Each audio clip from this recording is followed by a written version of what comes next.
A state reception from China's head of government for Prime Minister Mark Carney as senior ministers sign a series of agreements on lumber, tourism, and, of course, energy. This was a framing around Canada and China sharing a view on how to get to net zero. This was a framing around how we work together in, yes, conventional energy, but also in clean energy.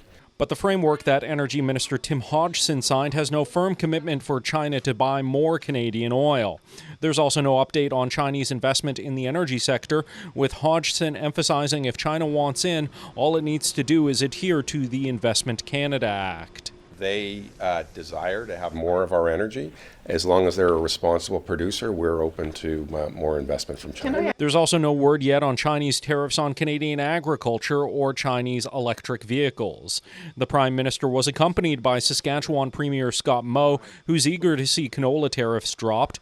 Carney also met with several Chinese companies, including an EV battery manufacturer. They may be setting up for having manufacturing of Chinese EVs in Canada.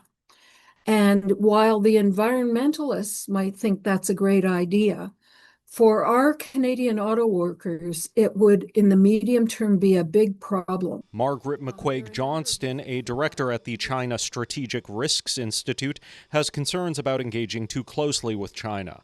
She says America could object strongly to increase Canadian sales of energy to China.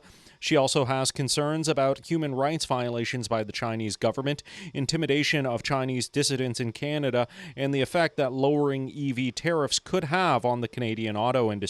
They've been pricing them so low that it's displacing the sales of not just the German and Italian and French EVs, but also the regular combustion engine cars.